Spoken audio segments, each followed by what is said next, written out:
চলে আসি রাশিফলে। হ্যাঁ, রাশিফল নিয়ে বলবো। সেটা হচ্ছে এই রাশিফলটা আমি একটু 15 দিনের রাশিফল করে দিচ্ছি, যে ক্ষেত্রে সুবিধা হবে। অ্যাকচুয়াল 14 দিনের রাশিফল হচ্ছে, কারণ গ্রহের ট্রানজিশনটা সেই রকম ভাবেই হচ্ছে। সেক্ষেত্রে 6 থেকে 19 মে এটা রাশিফল হবে। হ্যাঁ, অর্থাৎ 6 তারিখ আজকে থেকে 19 মে পর্যন্ত রাশিফল হবে, মানে এই রবিবারের পরের রোববার পর্যন্ত এই 14 দিনের রাশিফল একসঙ্গে করে দিচ্ছি। সেটা হচ্ছে শুরুতেই যেটা বলবো, প্রথম রাশি অর্থাৎ মেষ রাশি। মেষ রাশির ক্ষেত্রে লগ্নেই শুক্র, চন্দ্র, রবি 3 গ্রহের একসঙ্গে সহাবস্থান, এবং এই 3 গ্রহ কিন্তু আপনাদেরকে আর্থিক সমৃদ্ধি দেবে, এবং তার পাশাপাশি আপনাদের নতুন যোগাযোগ, বিদেশ থেকে অর্থ উপার্জন, এগুলোর সুযোগ রয়েছে, সেগুলোকে কাজে লাগান। বিশেষ করে বৃহস্পতির গোচর 1 মে থেকে আপনাদের দ্বিতীয় ঘরে হয়ে যাওয়ার কারণে আপনারা কিন্তু আর্থিকভাবে খুব ভালো থাকতে শুরু করবেন, এবং পড়াশোনা, শিক্ষা দীক্ষা, গুরু জ্ঞান প্রাপ্তি, যে জবে বা বিজনেসে আছেন সেই রিলেটেড বিশেষ কোনো টেকনোলজি বা নলেজের প্রাপ্তির জন্য কিন্তু সময়টা খুবই ভালো। ফলে চোখ কান খোলা রেখে নতুন কিছু শেখার জন্য প্রস্তুত থাকুন। মেষ রাশির সময় কিন্তু সত্যিই খুব ভালো এই সপ্তাহটা। চলে আসবো বৃষ রাশির আলোচনায়। বৃষ রাশির ক্ষেত্রে লগ্নে বৃহস্পতির অবস্থান, এবং এবার কিন্তু পয়সা তৈরি করতে হবে। অনেক অভাব অনটন, আর্থিক সমস্যা, সংসারে সমস্যা, সাংসারিক বাধা, রিলেশনশিপে প্রবলেম, অনেক প্রবলেম ছিল। আগামী 13 মাস অর্থাৎ মোটামুটি ওই 1 মাস 25 দিনের জন্য এই সমস্যাগুলো থেকে আপনাকে রেহাই দিতে দেবগুরু বৃহস্পতি আপনাদের রাশিতে। ফলে তাকে আরাধনা করুন, দেবত্বর ভাব জাগিয়ে তুলুন, একাদশীর পালন করুন, এবং বিশেষ করে ওম নমো ভগবতে বাসুদেবায় এই মন্ত্রের বারংবার জপ করুন। দেখবেন বৃষ রাশির মানুষরা প্রচন্ড উন্নতি করবেন। এই 13 মাস আপনাদের জীবনে একটা ইতিহাস লেখার মতন মাস হয়ে যাবে। দরকার নেই আপনার জন্মছকে মঙ্গল দোষ থাকুক, কালসর্প দোষ থাকুক, যাই থাকুক, সেগুলোর ঊর্ধ্বে উঠে রাশিতে যখন বৃহস্পতি, তখন তো করতেই হবে উন্নতি, তাই না? এই ধরনের ছোট ছোট ছড়া কিন্তু আমি খুব ভালো পারি। যাই হোক, চলে আসবো পরের রাশিতে, সেটা হচ্ছে মিথুন রাশি। মিথুন রাশির ক্ষেত্রেও কিন্তু হঠাৎ করে স্থান পরিবর্তনের যোগ, অর্থাৎ থাকবেন এক জায়গায়, সেখান থেকে অন্য জায়গায় গিয়ে উন্নতি হওয়ার একটা সুযোগ রয়েছে। সেখান থেকে আর্থিক প্রাপ্তি, সেখান থেকে শুভ যোগাযোগ। মহিলাদের ক্ষেত্রে হয়তো বিবাহ ফিক্স হয়ে ওখানে গিয়ে আপনাদের কপাল খুলে গেল, আগে যেখানে ছিলেন সেখানে সমস্যা হচ্ছিল। ফলে যে কোনো ধরনের স্থান পরিবর্তনের যোগ যদি মিথুন রাশির জাতক জাতিকারা পাচ্ছেন, অবশ্যই সেটাকে কাজে লাগান। আপনাদের খুব উন্নতি হবে, ভালো হবে, আপনারা পজিটিভ ফিল করবেন। এটাকে অবশ্যই কাজে লাগাতে হবে। তার পাশাপাশি সম্পর্কের ক্ষেত্রেও প্রগাঢ়তা বাড়বে। কিছু মানুষজনের বিবাহ ফিক্স হওয়ার সম্ভাবনা রয়েছে, এটাও খুব পজিটিভ একটা দিক। অনেকের প্রেম জীবন থেকে বিবাহে, মানে পরিচয় থেকে পরিণয় পর্যন্ত যে একটা ধাপ, সেই ধাপটা হওয়ার একটা জায়গা রয়েছে। তো এটাও খুব ভালো জিনিস। এই পজিটিভিটিগুলো মিথুন রাশির ছকেও দেখা যাচ্ছে। চলে আসবো এরপর পরবর্তী রাশির আলোচনায়, অর্থাৎ কর্কট রাশি। কর্কট রাশির ক্ষেত্রে যেটা দেখছি সেটা হচ্ছে, কর্কট রাশির মানুষজনের একটা টেন্ডেন্সি আছে, নতুন রিস্ক নেব না, একটু কম থাকি, সন্তোষ করে নি। কর্কট রাশির মানুষজনের বড্ড বেশি অ্যাডজাস্টেবল মেন্টালিটি। ওনাদেরকে যেমন অ্যাকচুয়াল হয় কি, চন্দ্রের রাশি তো, চন্দ্রের যেমন কলা ছোট হয় আবার বড় হয়, ফলে ওরা নিজেদেরকে ওইভাবেই তৈরি করেছে। ফলে কষ্ট পেলে পরেও মুখ বুজে সহ্য করে। আমি বলবো ঠিক আছে, আপনারা অ্যাডজাস্টেবল মেন্টালিটি রাখছেন, ঠিক আছে, কিন্তু বাঁচতে তো হবে প্রপারলি। জীবনে আনন্দ, উপভোগ, অনুষ্ঠান, এগুলোতে তো আনন্দ নিতে হবে, পরিবারের সঙ্গে থাকতে হবে। তো ফলে সেখান থেকে সব সময় নিজের লাইফটাকে স্যাক্রিফাইস না করে আপনারা এবার চেষ্টা করুন। অনেকেরই একটা আছে যে না, ব্যবসা করে কি হবে যদি লস হয়ে যায়। বারবার লস হওয়ার কথা ভাবলে পরে লসই হবে, কারণ ল অফ অ্যাফার্মেশন বলে একটি কথা আছে, সেখানে আপনি যাহা চিন্তা করিবেন তাহাই হইবে, এইটা হচ্ছে তার বাংলা বেরোয়। ফলে পজিটিভ ভাবুন, পজিটিভ থাকুন। নতুন ব্যবসার যোগাযোগ তৈরি হচ্ছে। আগামী 3 মাস খুব সময়টা ভালো যাবে। ফলে আপনারা অনেক সহ্য করেছেন, অনেক লড়াই করেছেন। কর্কট রাশির কণ্টকা শনি চলছে, যেহেতু খুব সমস্যার মধ্যে দিয়ে যাচ্ছেন। অনেকেই ফোন করে কাঁদছেন, আর কাঁদবার প্রয়োজন নেই। সমস্যার সমাধান কিন্তু বৃহস্পতি নিয়ে এসছে, তাকে কাজে লাগান, এগিয়ে চলুন, অবশ্যই ভালো ফলাফল পাবেন। রিলেশনশিপের ক্ষেত্রে পুরনো যে সম্পর্কগুলো এই কণ্টকা শনির জন্য চলে গেছে, সেগুলো যোগাযোগ করবে আবার নতুন করে। আমি বলবো সেগুলোকে গুরুত্ব দেওয়ার দরকার নেই, কারণ খারাপ সময় যে ছেড়ে চলে গেছে, এবার আপনার সময় ভালো আসছে, তো ফলে ওই ঝরা পাতা বাদ দিয়ে দিন, বেটার হবে, ভালো থাকবেন। আর ওম সোম সোমায় নামা এই মন্ত্রের বারংবার জপ করলে কর্কট রাশির মানুষজন ভালো থাকবেন। চলে আসবো তারপর সিংহ রাশির আলোচনায়। সিংহ রাশির ক্ষেত্রে কিন্তু একটু ডিফিকাল্টিজ, চতুর্দিক থেকে আপনার একটা বদ্ধ পরিবেশের মধ্যে পড়ে যাবেন। আমি জানি না লাস্ট 30 বছরে কবে সিংহ রাশি এইরকম একটা ট্র্যাপে পড়েছিল, এবং সেটার জন্য আপনারা নিজেরাই দায়ী।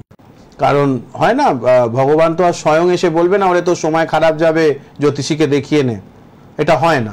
আপনার কাছে ইন্ডিকেশন এসেছিল, আপনারা সেই ইন্ডিকেশনগুলোকে ফলো করেননি, যার কারণে সমস্যা হচ্ছে। অতি দর্পে লঙ্কাও হত হয়ে গেছিল, এই দর্প সিংহ রাশির মানুষজনরা দেখাতে গিয়ে সমস্যা হয়েছে। ফলে এই অ্যাগ্রেশনটা যদি এখনো আপনারা ত্যাগ না করেন, আগামী দিনে এটা আপনাদেরকে খুব খারাপ জায়গায় নিয়ে যাবে। কারণ সেকেন্ড হাউসের কেতু কারুর অহংকার রাখে না, কেটে ছেটে ছোট করে দেয়। হিন্দিতে একটা কথা আছে, কেত ছুড়ায় ক্ষেত, একদম অ্যাকিউরেট মিলে যাচ্ছে। দেখুন আপনাদের জীবনের সঙ্গে যা করতে যাচ্ছেন, যেভাবে করতে যাচ্ছেন, প্রতিটা পদক্ষেপে বাধা পাচ্ছেন। লাইফে তাই হচ্ছে না সিংহ রাশির মানুষজনেরা? খেয়াল করুন, সেরকমই চলছে। ফলে এগুলোর থেকে বাইরে আসবার জন্য ভালো জ্যোতিষীর কাছে পৌঁছন। একজন ভালো জ্যোতিষী পারে আপনাদের এই নেগেটিভটাকে পজিটিভ করতে। যত দ্রুত পৌঁছবেন তত কষ্ট কম হবে। চলে আসবো পরবর্তী রাশির আলোচনায়, অর্থাৎ কন্যা রাশি। অনেকেই বলেন কন্যা রাশি না কন্যা রাশি, না কন্যা রাশি, হ্যাঁ কন্যা রাশি। আর কন্যা রাশির ক্ষেত্রে যেটা দেখতে পাচ্ছি সেটা হচ্ছে কোথাও না কোথাও পুরো বিষয়টা একটা পজিটিভিটি রয়েছে, এবং এই পজিটিভিটিটা আগামী দিনে আরো বাড়বে। সপ্তমে রাহুর সঙ্গে মঙ্গল, ফলে রাহু মঙ্গল একসঙ্গে থাকলে পরে একটু সমস্ত কাজ তাড়াতাড়ি করতে গিয়ে ফাম্বল হওয়ার সম্ভাবনা, সেটাকে একটু খেয়াল রাখতে হবে। এই বিষয়গুলো মাথায় রাখলে অনেকটা ভালো ফলাফল পাবেন। ঠিক আছে, তুলা রাশিতে ক্ষেত্রে বলবো, তুলা রাশির মানুষজনেদের ক্ষেত্রে সময় ধীরে ধীরে ধীরে ধীরে ভালোর দিকে যাচ্ছে। সম্পর্কে একটা স্থায়ী মজবুতকরণ হবে, এটা ভালো জিনিস, কাজে লাগান। অনেক দিন ধরে তুলা রাশির মানুষজনেরা সম্পর্কের কারণে মানসিক যন্ত্রণা ভোগ করেছেন, ভগবান মুখ তুলে চাইছে, নতুন নতুন অপশনস আসছে, পজিটিভ অপশনস আসছে, সেগুলোকে বেছে নিন। আর্থিকভাবে বলবো যত্র আয় তত্র ব্যয় না করে কিছু সেভিংসের চিন্তা ভাবনা করতে হবে। কারণ যদি সম্পর্ক থেকে, আমাদের যেহেতু হিন্দু, বিবাহ তো করতে হবে, তার জন্য টাকা জমাতে হবে। তো টাকা জমান, কবে জমাবেন? আমার কাছে আসতে গেলেও তো টাকা লাগে, আর আমি বাকিদের চেয়ে একটু বেশি চার্জ করি, তো কিছু করার নেই। ভালো জিনিসের জন্য একটু তো খরচা করতেই হবে। তাই তুলা রাশির মানুষজনেরা রিলেশনশিপ এবং পয়সা কড়ি খরচার ক্ষেত্রে একটু সতর্ক থাকতে হবে, সেই মতো এগোন, ডেফিনেটলি ভালো ফলাফল পাবেন। চলে আসবো তারপর বৃশ্চিক রাশি। বৃশ্চিক রাশি তো স্বর্গে বাস করছেন, চিন্তার কোনো কারণ নেই। বৃশ্চিক রাশির মানুষজনেরা স্বর্গে রয়েছেন। অনেকেই লিখছেন, হ্যাঁ দাদা একদম মারাত্মক, কণ্টকাশনি চলা সত্ত্বেও অ্যাসেটস হয়ে যাচ্ছে, ব্যাংক ব্যালেন্স বেড়ে যাচ্ছে, কিভাবে হয়ে যাচ্ছে বুঝতে পারছি না। আপনি ম্যাজিক জানেন, কিছুটা হয়তো ম্যাজিক জানি, বাদ বাকিটা ভগবান করে দিচ্ছে। ঠিক আছে, ফলে ভগবানকে ধন্যবাদ জানাতে থাকুন। আর যেখানে যেখানে সুযোগ পাবেন, আপনার প্রয়োজন পড়ছে, দরকার পড়ছে, সেখানে নিজের মানি ব্যাগের কথা না ভেবে সহযোগিতা করতে থাকুন। দেখবেন যা দিচ্ছেন তার 5 গুণ ফেরত পাবেন। খারাপ কাজে নয় কিন্তু। কেউ বললো ফিস্ট করছি দাদা, 1 কিলো মুরগির মাংসর দাম দেবেন, ওটা নয়। কোনো জায়গায় মন্দির রং হচ্ছে, সেখানে দান করুন। কোনো জায়গায় ভান্ডারা দিচ্ছে, সেখানে 2 কিলো চাল দিন। এই টাইপের কাজগুলো, কারোর বিয়ে হচ্ছে না, কারোর মেয়ের বিয়ে হচ্ছে না, সেই বিয়েতে পজিটিভ খরচাগুলো করুন, দেখবেন ফেরতটা তাড়াতাড়ি আসবে। ঠিক আছে, এখন আমাদের দান করার কথা বললেই তো নেগেটিভ দানগুলো ইদানিংকালে বেশি হচ্ছে না, সেই জন্য বলে দিলাম। আমি খুব বাস্তববাদী অ্যাস্ট্রোলজার।